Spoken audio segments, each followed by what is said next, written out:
What's a factor? Like if I said, oh, sorry, I'll stop, wait till you guys are done. I'm very sorry for interrupting. Oh, I love sarcasm. Like if I said, what's the factor of 24? Could you tell me? Why?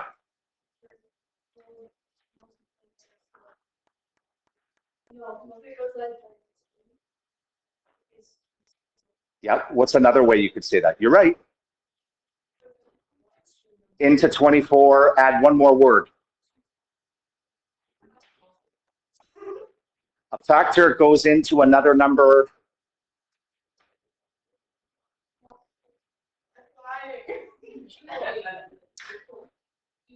Evenly.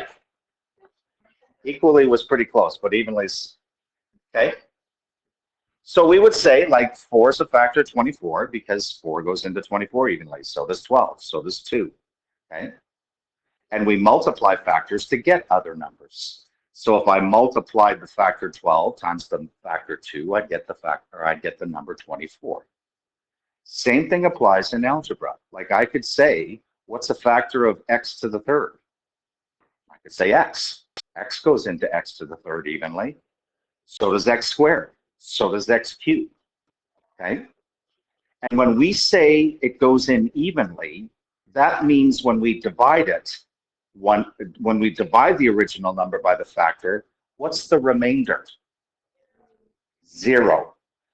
So this is why remainder is important, because when we start factoring these things, we need to figure out, okay, what expressions go into this? And once I figure out one expression that goes into it, I divide and check to see if there's no remainder left over. Hence the remainder theorem. Okay, hi, come on in. Good morning. Hi, everybody. How are you? Okay. Good, I didn't record that. We need to talk about this for a second.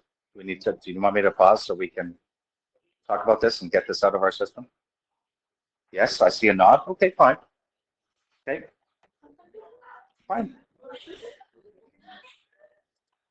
I'm like in a rebellious mood today, saying whatever I want. Okay, so we want a factor. This thing is going to split up into 2 factors. One of them is going to be a binomial, and the other is going to be a trinomial. The question is, how do we find this binomial? Okay? Because if we can find the binomial, then we can divide to get the other factors.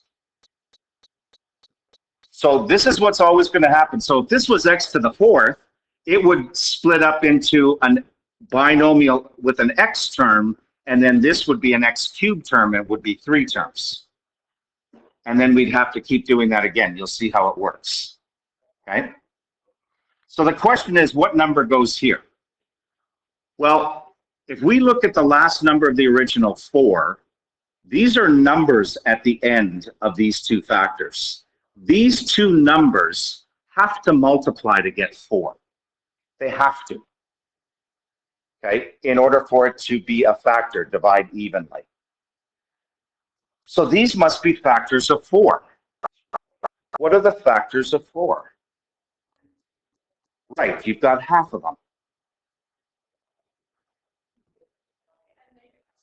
And the negatives. Because it is possible it could be, because -1 times -4 gives us +4. -2 times -2 gives us +4. So these must be factors of 4. So it could be ±1, ±2, or ±4. There's 6 possibilities that this number could be. Okay?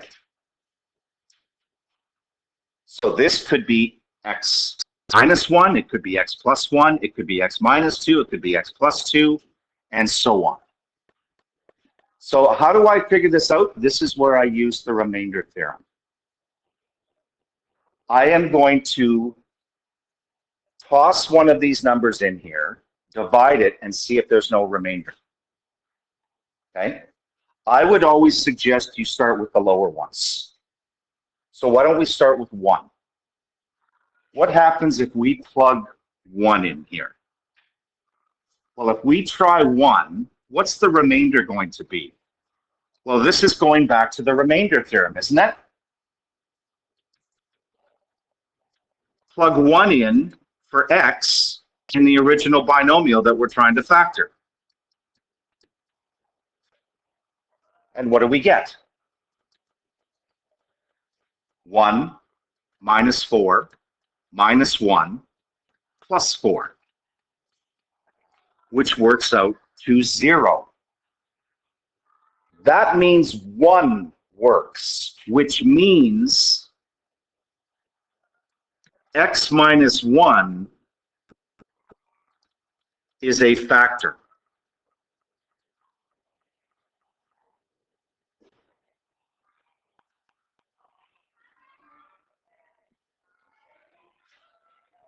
So x minus 1 is going to be one of our factors. There's going to be 3 binomials that end up as the factors. Okay? How do I find what this expression is? Well, don't I take the original and divide by what I just found? And then I'll figure out what this is. If this missing thing times this is this, then this divide this gives me the missing thing. So what I've got to do is I've got to divide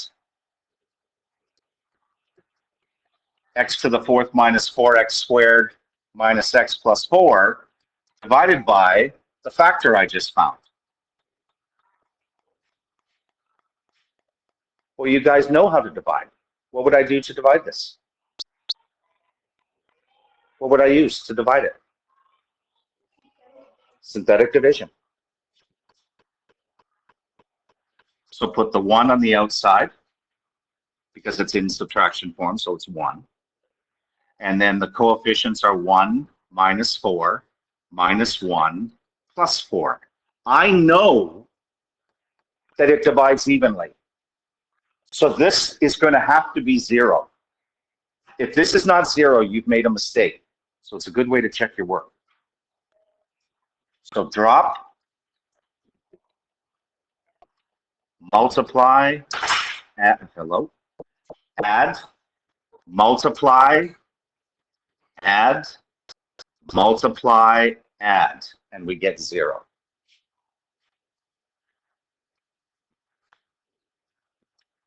Now, what is that expression now that I know the coefficients or the numbers in front of it?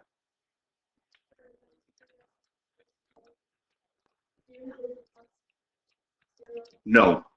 If there's no remainder, we don't need it. Okay? Remember, we're trying to factor this big thing, this original thing.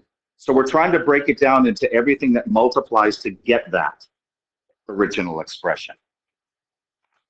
Well, you guys know how to factor these. We don't have to use this method when we're down to x squared. What would this be factored? This is going to factor into 2 binomials.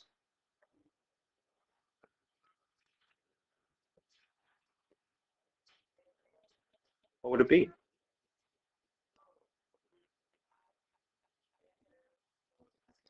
-4 plus 1. You just broke everything down. Here's all the factors. The 1 we found up here and the 2 down here. So we just factored the x to the 3rd term. So therefore, you've got to write your final answer. The factored form is going to be x minus 1 times x minus 4 times x plus 1. That's what it factors to. So you use the remainder theorem to find a factor, synthetic division to get the other factor, and then factor that using the factoring skills you already know. Okay? That's what we do. Let's have a look at another one.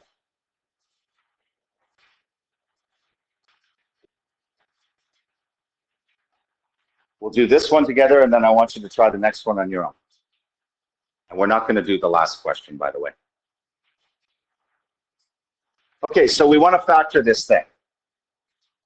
So we know it's going to break up into x and then some number, and then 3 terms with an x squared. We know it's going to look like that. So we need to find this, divide to find this, and then factor this to get our final answer. Well, these numbers are going to have to multiply to 6, aren't they? So in order to figure out what those numbers are, I have to list the factors of 6. And remember, factors include positive and negative. So it could be plus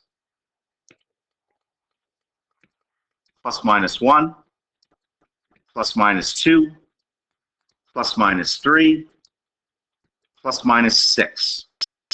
So there's 8 possibilities. Usually you can find them on the first 1 or 2, the first try or the second try. Okay? So let's try 1, like we did last time. See what we get. So you got to plug 1 in for x into the original.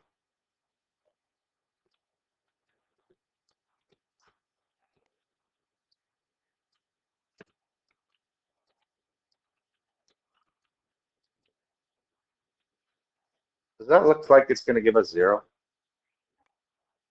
No, we've got 1 minus 4 plus 1 plus 6. That's not going to be 0. So 1 doesn't work. Don't even finish calculating it. If you can see that it's not going to work out to 0, just stop. What do you want to try now? You want to try 2? 2 cubed minus 4 times 2 plus 1 plus 6. Is that going to give us 0?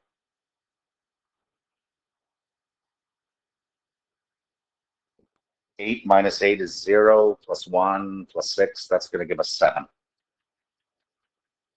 All right, maybe it's going to take more than 2. What do you want to try now? Don't fear negatives. Don't fear them. Let's try negative 1. So I get negative 1 to the third minus 4 times negative 1 plus negative 1 plus 6.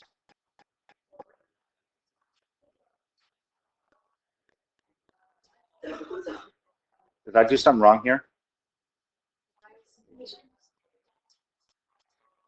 What did I do wrong?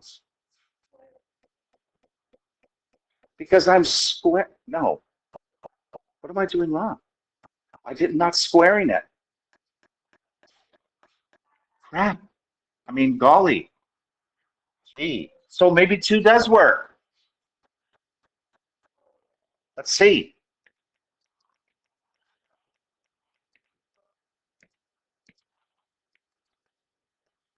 So this gives us 8 minus 16 plus 1 plus 6. Now it still doesn't work, does it?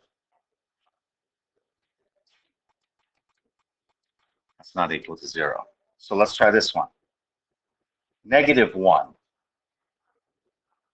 minus 4 minus 1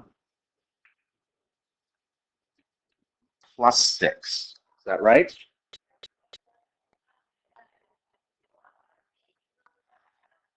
Does that give us 0? What's that?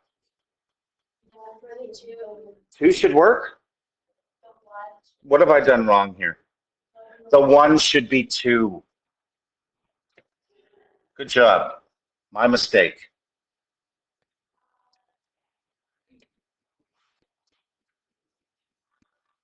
So we don't need this.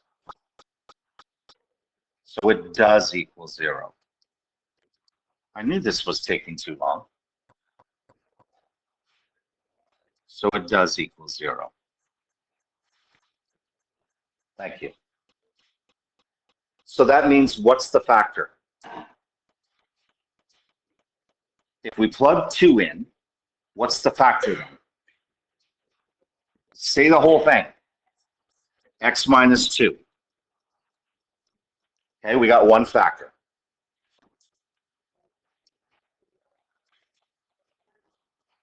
Now we got to divide and factor to get the other ones. So take this, what we just got, x minus 2, which means 2 is going to go on the outside. Then we're going to have 1, negative 4, positive 1, and positive 6. Drop the 1, multiply, add. Multiply, add. Multiply, add. It has to be 0 because we've already determined that it's 0. So what is this expression?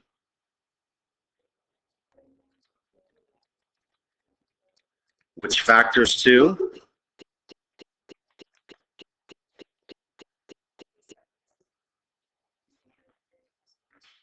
X minus 3, x plus 1. Those are the other 2 factors. So therefore, don't forget to write your final answer. Okay, don't stop here. Put all the factors together. So your final answer is going to be x minus 2 times x minus 3 times x plus 1. That's going to be your final answer.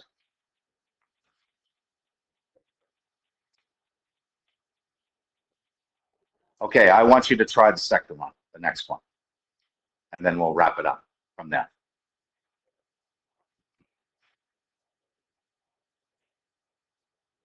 So to get the factors you're going to test, look at the last number. That tells you all the factors. So there's a lot of them in this one. But start low, you should find it fairly quickly.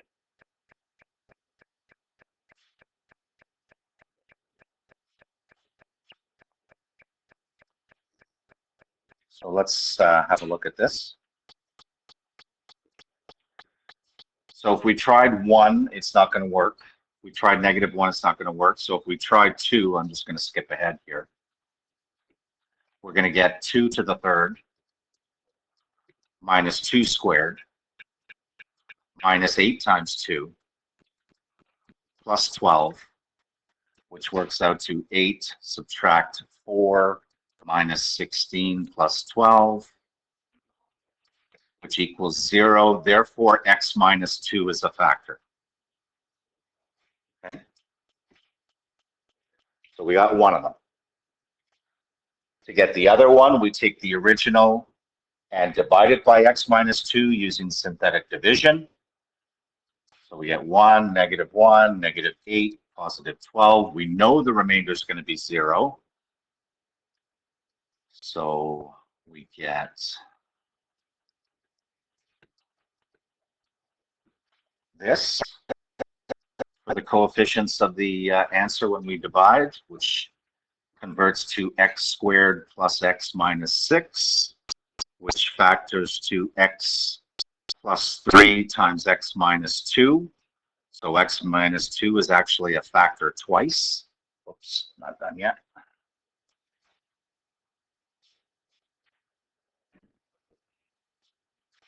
So therefore, our final answer is going to be x minus 2 times x plus 3 times x minus 2, or I could write it